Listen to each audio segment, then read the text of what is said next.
फिर से कमाने की जरूरत ना पड़े और वो अपना जीवन बहुत अच्छे से गुजार सके।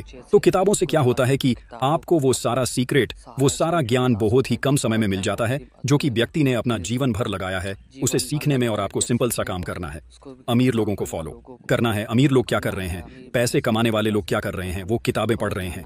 क्यों पढ़ रहे हैं? क्योंकि वहां से जो ज्ञान आएगा वो उसको अपने काम में अप्लाई करेंगे और ज्यादा पैसा कमाएंगे। तो आप भी बहुत ही सिंपल, बहुत ही आसान सा खर्चा है, बहुत ही कम खर्चा है और उसे करके बहुत अच्छा पैसा कमा सकते हैं। अब इस बात को समझ लीजिए कि दुनिया में 3 प्रकार के लोग होते हैं। पहला वो जो कि दूसरों के एक्सपीरियंस से सीखता है और उसे अति समझदार व्यक्ति कहते हैं। दूसरा व्यक्ति वो जो खुद गलतियां करता है उसके बाद सीखता है, उसे नॉर्मल समझदार इंसान कहते हैं। लेकिन जो व्यक्ति अपनी गलतियों से भी नहीं सीखता है उसे मूर्ख इंसान कहते हैं। तो आप कौन सा बनना चाहेंगे? मेरे हिसाब से आपको पहला वाला बनना चाहिए कि किताबों को पढ़िए, वहां से ज्ञान हासिल कीजिए और आगे बढ़ते जाइए। अब देखिए, किताबों पर यह पहला खर्चा क्यों बताया मैंने? क्योंकि सबसे कम खर्चा है और जिससे आपको सबसे ज्यादा प्रॉफिट मिलने वाला है। एक किताब का एवरेज प्राइस हम मान लेते हैं 300। अब 300 की एक किताब है और आपने साल भर किताब पढ़ी है, एक महीने में एक किताब भी पढ़ी, तो 12 तिया 3600, मतलब 3600 आपका साल भर में खर्च होगा। और 3600 में यदि आप 365 का भाग लेंगे तो वो लगभग आएगा 10 के करीब। मतलब हर दिन अब 10 खर्च कर रहे हैं अपनी सफलता के लिए, जो कि एक सिगरेट या पाउच के प्राइस से भी कम है। एक सिगरेट पीने जाते हैं आप लोग, आप में से कई बच्चे पीते होंगे या फिर आप में से कई सारे भाई बहन गुटखा, पाउच, तंबाकू खाते होंगे, तो उसमें 15 से 20 खर्च हो जाते हैं, जिससे कम है ये खर्चा किताब वाला, जो कि आपको सफल बना सकता है। तो ये सबसे पहला खर्चा कितने लोग कर रहे हैं, मुझे कमेंट बॉक्स में कमेंट करके जरूर बताइए। और अगला खर्चा सुनिए। अगला खर्चा है इलेक्ट्रॉनिक आइटम पर किया हुआ खर्चा, जो कि आपके लिए इन्वेस्टमेंट का काम करेगा। अब यदि पिछला वीडियो आपने देखा होगा तो आपको पता होगा कि इलेक्ट्रॉनिक वाला खर्चा जो है, जैसे एयरपॉड है या फिर मोबाइल में जो खर्चा है या फिर आईपॉड्स जो खरीद लेते हैं महंगे महंगे, उसको मैंने बर्बाद करने वाले खर्चे में रखा था। क्यों रखा था वो भी बता देता हूँ, और इसमें मैंने इसको इस वाले खर्चे में क्यों रखा है जो आपको अमीर बनाएगा वो भी समझा देता हूँ। देखिए, जब किसी व्यक्ति की सैलरी बहुत कम होती है और वो महंगे महंगे एयरफोन या एयरपॉड खरीद लेते हैं तो वो अपनी इनकम से ज्यादा एक्सपेंडिचर को बढ़ा रहे हैं। और रूल क्या बताया था मैंने कि जब भी किसी व्यक्ति के एक्सपेंडिचर जो है वो उसकी इनकम से बढ़ जाते हैं तो वो व्यक्ति जीवन में कभी भी अमीर नहीं बन सकता है। वो हमेशा गरीब का गरीब ही रहेगा, वो हमेशा लोगों से मांगता रहेगा। लेकिन अमीर बनने का सूत्र क्या है कि जिस भी व्यक्ति के एक्सपेंडिचर जो है वो उसकी इनकम से कम होते हैं, वो व्यक्ति हमेशा अमीर बनता है। तो पिछले वाला जो वीडियो था उसमें मैंने बताया था ऐसे लोगों के लिए जो कि सिर्फ दिखावे के लिए आईफोन खरीद लेते हैं या महंगे फोन खरीद लेते हैं, महंगे गैजेट्स खरीद लेते हैं, इलेक्ट्रॉनिक आइटम खरीद लेते हैं सिर्फ दिखाने के लिए। लेकिन यहाँ पर मैं खर्चा करने के लिए, उसे समझिए। अब देखिए, यहाँ पर हम खर्चा नहीं मान रहे हैं, इसको मान रहे हैं इन्वेस्टमेंट। और ऐसे लोगों को आईफोन, आईपॉड या फिर और इलेक्ट्रॉनिक आइटम खरीदने के लिए बोल रहे हैं जो कि उससे कुछ कमाएंगे। अब एक रूल जो है, एक नियम जो है, वो आप याद रखिएगा। नियम क्या है कि जिस भी इन्वेस्टमेंट से आपको 3-5% के करीब आपको रिटर्न नहीं मिलता है, वहां समझ लीजिए कि आपका इन्वेस्टमेंट जो है वो बेकार है।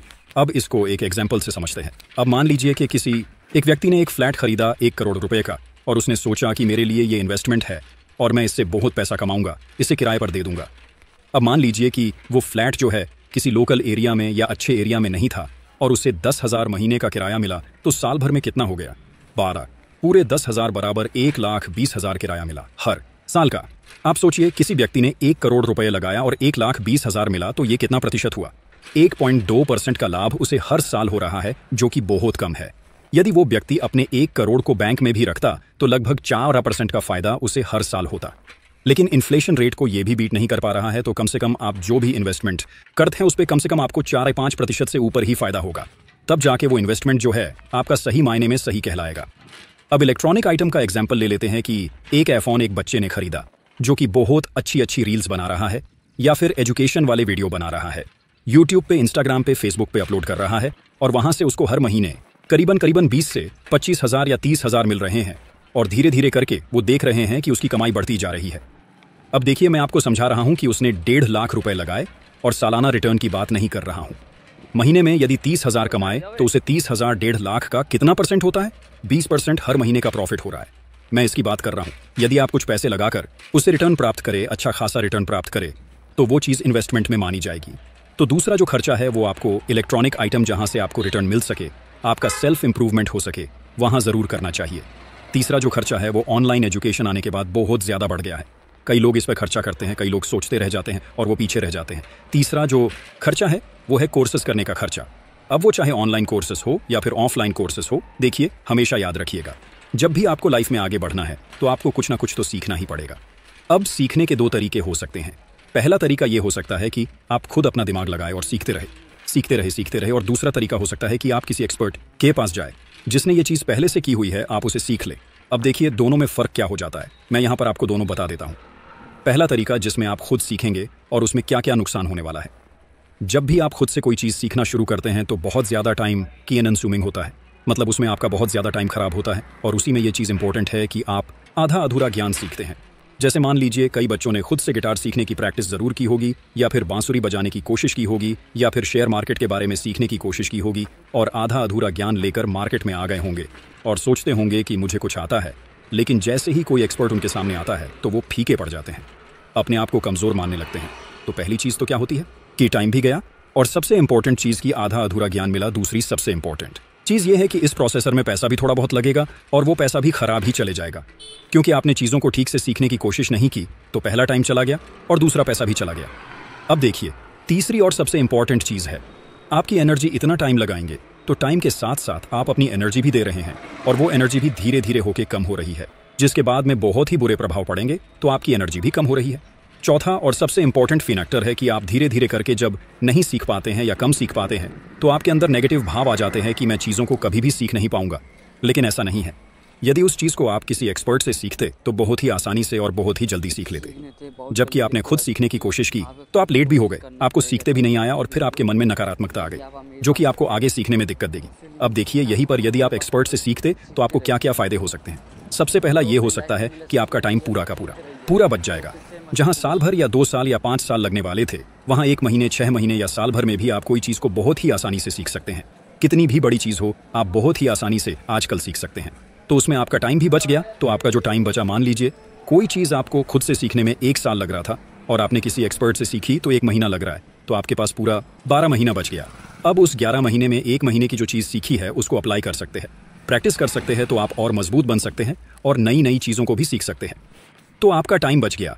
दूसरा और सबसे इंपॉर्टेंट चीज़ है, पहली चीज़ में आपका पैसा खर्चा हुआ था, जबकि यहाँ पर आपका पैसा खर्चा नहीं हुआ है, वो इन्वेस्ट हुआ है, क्योंकि जो भी आपने चीज़ सीखी है वहाँ से आप रिटर्न निकालना शुरू कर देंगे, तो आपका फ़ायदा ही होगा।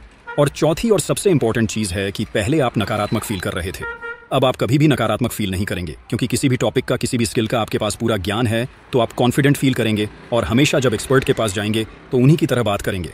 अब यहाँ पर एक नोट लिख लीजिए कि जिनके पास कम बजट है, पैसा बहुत ज़्यादा नहीं है, वो किताबें खरीदेंगे, खरीद कर सीखना शुरू कर दे। और जिनके पास थोड़ा बजट ज़्यादा है वो कर सकते हैं एफर्ट लगा के, तो वो कोर्सेज खरीदना शुरू कर दे, क्योंकि किताबें पढ़ने में थोड़ा सा लेट समझ में आता है, लेकिन जब हम किसी व्यक्ति से, एक्सपीरियंसफुल व्यक्ति से सीखते हैं तो हमें चीज़ें जल्दी समझ में आने लगती है। चौथा जो खर्चा है वो लाइफ का सबसे इंपॉर्टेंट खर्चा है और वो हर व्यक्ति को करना ही चाहिए। देखिए यहाँ पर एग्जाम्पल देता हूँ। स्टीव जॉब्स के पास अरबों खरबों रुपए थे, लेकिन उनकी हेल्थ ठीक नहीं थी, और एक समय ऐसा आया जब वो इस दुनिया को छोड़कर चले गए और उनके पास वो पैसा रखा रह गया। उस पैसे ने उनकी मदद नहीं की।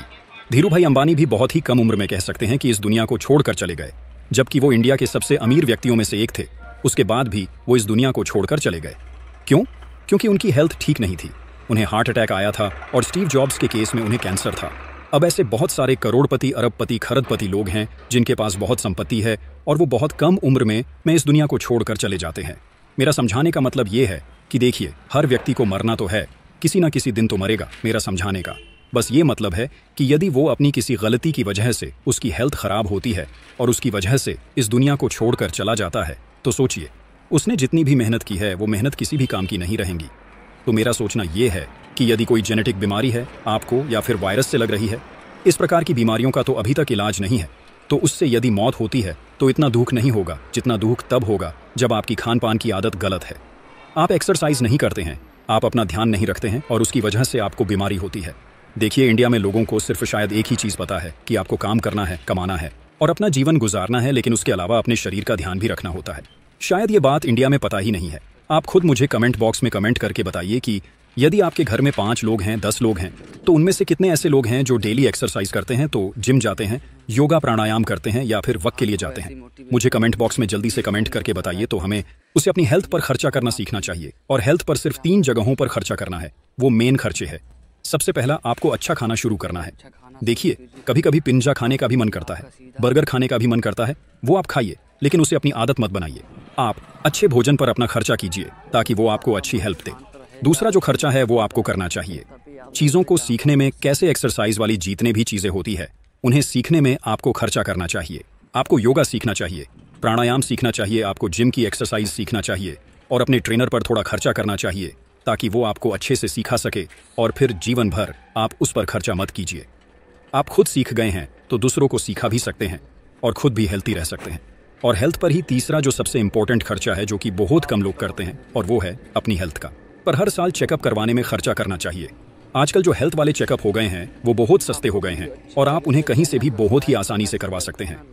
मुझे आप कमेंट बॉक्स में कमेंट करके बताइए कि कितनी बार आपने बिना बीमार हुए अपना हेल्थ चेकअप करवाया है। सालाना मैं लास्ट ईयर ही अपनी पूरी हेल्थ का चेकअप करवाया था और मैं आपको भी रेकमेंड करूंगा कि उसको हर साल, चाहे आप बीमार ना पड़े, उससे कोई फर्क नहीं पड़ता, लेकिन अपनी हेल्थ का चेकअप जरूर करवाना चाहिए। क्योंकि इंडिया में मिडिल क्लास फैमिली में और लोअर मिडिल क्लास फैमिली में ये होता है कि जब बीमारी एकदम बड़ी होकर सामने आ जाती है उस वक्त पता लगती है और उसके बाद हम सामने वाले इंसान को बचा भी नहीं पाते हैं। जबकि होना ये चाहिए कि यदि बीमारी पहले से पता लग जाए तो उसका इलाज बहुत ही अच्छे से पॉसिबल हो सकता है।